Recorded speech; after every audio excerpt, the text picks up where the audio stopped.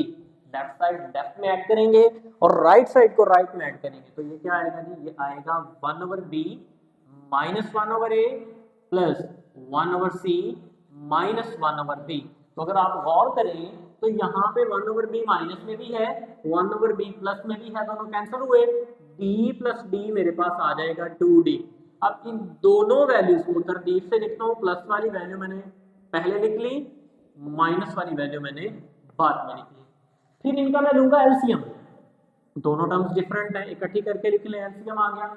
अब देखिए c को c के साथ डिवाइड, सी ए के साथ डिवाइड करें, कैंसिल होकर क्या बचेगा a। इसी तरह से a को इससे डिवाइड किया तो a कैंसिल, c बच गया, ऊपर मल्टीप्लाई हो जाएगा। तो मेरे पास जो d आ रहा है, गौर करिएगा यहाँ पे 2 मल्टीप्लाई हो रहा है, दूसरी साइड पे जब जाएगा तो क्या हो जाएगा, डिवाइड हो जाएगा। तो सी ए लिखा है, सी ए को मैंने क्या लिख दिया है, ए सी। तो ये मैंने कॉमन डिफरेंस निकाला है जो के बराबर आया है a minus C divided by 2ac। और यही हमें उसने प्रूव करने के लिए कहा था, यही हमारी जो है वो रिजल्टिंग स्टेटमेंट है जो उसने कही थी कि हमने फाइंड करनी है। तो ये हमारे पास जी प्रूव हो गया। इसके बाद नेक्स्ट क्वेश्चन की जानिब आप आ जाएं। नेक्स्ट क्वेश्चन है जी क्वेश्चन नंबर 19। इस एक्सरसाइज का लास्ट क्वेश्चन है। इससे अगले question according to smart syllabus जो है वो आप लोगों ने नहीं करने, वो कैंसिल हो चुके हैं, आपके एग्जाम में नहीं आएंगे। तो क्वेश्चन नंबर 19 की तरफ जरा आ जाएं। बड़ा ही इंपॉर्टेंट क्वेश्चन और जरा थोड़ा डिफरेंट और हटके क्वेश्चन है। इसमें कॉन्सेप्ट कुछ एक्स्ट्रा यूज होंगे, उनको बड़ी डिटेल के साथ इंशाल्लाह आपको बताया जाएगा और आपने उनको समझना है। तो जरा देखें क्वेश्चन नंबर 19 है, कहता है जी इफ, यहाँ पे हमें कहता है जी के टर्म है, ए के गिवन है जो कि के नंबर वाली टर्म है, एंड उसके बाद आगे जो है वो हमारे पास ए एम आता है। अब उसने कहा है कि जी ये दो टर्म्स हैं, इसको केथ टर्म कहेंगे, इसको एम्थ टर्म कहेंगे, ठीक है जी। ये दो टर्म्स हैं और सेम अरिथमेटिक प्रोग्रेशन की है, ठीक है जी। किसकी हैं, सेम अरिथमेटिक प्रोग्रेशन। ये दोनों टर्म्स सेम अरिथमेटिक प्रोग्रेशन की हैं। अब इस क्वेश्चन में हमें वो ये कहता है कि आपने साबित करना है कि जो nth टर्म है उस सीक्वेंस की जो nth टर्म है वो हमारे पास किसके बराबर आएगी। वो कहता है कि हमारे पास बराबर आएगी ए के प्लस n माइनस के, और यहाँ पे हमें वो कह रहा है कि A K minus A M divided by K minus M. अब यहाँ पे ना सबसे पहले गौर करिएगा, हमें गिवन क्या है, हमें सिर्फ दो चीजें गिवन है, ए के और ए एम। ना हमें फर्स्ट टर्म गिवन है और ना ही हमें कॉमन डिफरेंस गिवन है। तो सबसे पहली जरा बात जो आप लोग गौर से देखेंगे कि इधर फर्स्ट टर्म यूज नहीं हो रही, ए के यहाँ पे आ रहा है, क्या आ रहा है, ए के आ रहा है। अब जरा गौर करिएगा, एक फॉर्मूला होता है हमारे पास, जरा गौर करिएगा कि एक मैं जनरल सीक्वेंस लेता हूँ, ये समझाने के लिए आपको पहले एक जनरल सीक्वेंस में लेता हूँ। जनरल सीक्वेंस में मैंने ले लिया 1 3, उसके बाद 5, उसके बाद 7 9 11 13 and up to so on. ये मैंने एक सीक्वेंस लिया। अब इस सीक्वेंस में कितनी टर्म्स मौजूद हैं, इस सीक्वेंस में 7 टर्म्स मौजूद हैं। मुझे यहाँ पे फाइंड करनी है जी A7। क्या फाइंड करना है, A7। लेट अस कंसीडर मुझे A7 फाइंड करना है। अब मैं क्या करता हूँ, मैं यहाँ पे A1 नहीं लिखना चाहता, मैं A1 की जगह A कोई भी टर्म ले सकता हूँ, 1 के अलावा कोई भी टर्म ले लेता हूँ। जैसे मैंने ले ली यहाँ पे जी A6 टर्म ले ली, तो जब ये फॉर्मूला यहाँ पे A6 आएगा तो अब आप देखें इधर जब भी A6 आ जाए या 1 के अलावा कोई टर्म आ जाए, A1 लिखते हैं, यहाँ पे हम n-1d लिख देते थे। अब यहाँ पे 1 के अलावा टर्म आ गई 6, तो जब इधर कोई भी टर्म आ जाए 6 तो यहाँ पे आ जाएगा n-6, तो n कितना है 7, तो यहाँ पे -6 और इधर क्या आएगा d कॉमन डिफरेंस है जो कि 2 के बराबर है। अब देखते हैं क्या हमारा सवाल का आंसर सही निकला है। तो देखें जी A7 will be equal to A6 कितना है जी 11, ये मेरे पास बराबर है 11 के, और यहाँ पे 7 - 6 कितना आ जाएगा 1 × 2 कितना होता है 2, ये आ गया मेरे पास 13। तो देखिए A7 13 के ही इक्वल आया है। इसी तरह आप कोई और टर्म ले लें, 5th टर्म ले लेता हूँ मैं A5 के लिए लिखता हूँ जी यहाँ पे A3 प्लस यहाँ पे आएगा n-3, कितना आएगा n-3, और साथ में क्या आ जाएगा d आ जाएगा। तो गौर करिएगा A3 की जगह मैंने उसकी वैल्यू लिखी जो कि है 5। इसी तरह से यहाँ पे आ गया n कितना है n5 है, 5 - 3 होता है 2, और कॉमन डिफरेंस भी कितना है 2 2 4 4 + 5 कितना हो गया 9। तो ये देखें जी मेरे पास 5th टर्म जो है वो क्या है 9। अब हमने इसको जरा देखना है कि ये फॉर्मूला जो है वो हमारे पास बड़ा इंटरेस्टिंग एक फॉर्मूला बना है, तो जरा इसको आप लोगों ने जहन नशीन कर लेना। मैंने आपको ये बताया है कि मेरे पास है an, मुझे क्या फाइंड करना है an जनरल टर्म है। अब an मेरे पास मौजूद है, मैं यहाँ पे A1 नहीं लिखना चाहता, तो मेरे पास यहाँ पे क्या आता है जी AK, तो फॉर्मूला में प्लस n के साथ क्या माइनस होगा k, और इधर क्या आ जाएगा d। तो ये क्या है an एंड AK का रिलेशनशिप वाला फार्मूला है, ठीक है जी। तो जनरल टर्म मैंने an निकाल ली है for the relation of an and AK, an और AK का दोनों का रिलेशन आपस में मैंने ये लिख लिया है जो कि जनरल फॉर्म में, और एग्जांपल से होप सो आपको समझ आ गई होगी कि यहाँ पे जो टर्म आएगी वो n में से क्या होगी माइनस। अब k कोई भी टर्म हो सकती है 1 के अलावा, 2 3 4 5 6, अगर आप इसको 1 लेना चाहें तो 1 भी ले सकते हैं, तो इधर 1 आ जाएगा। अब जरा गौर करिएगा, मुझे यहाँ पे सिर्फ और सिर्फ क्या चाहिए AK और AM में से कॉमन डिफरेंस चाहिए। तो देखें जी AK कोई भी एक जनरल टर्म है।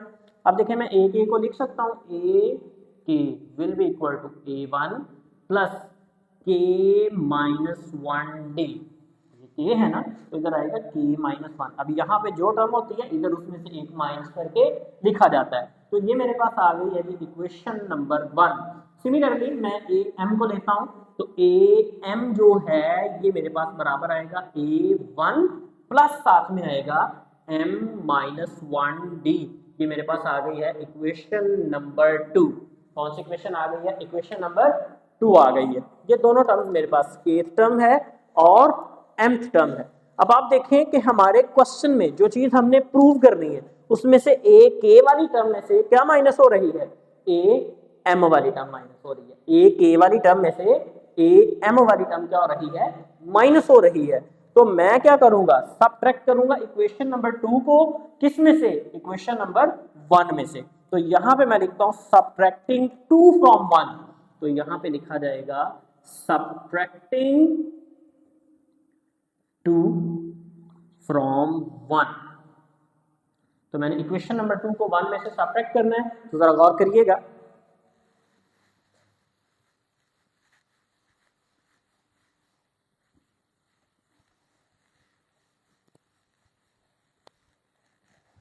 जब इक्वेशन 2 में से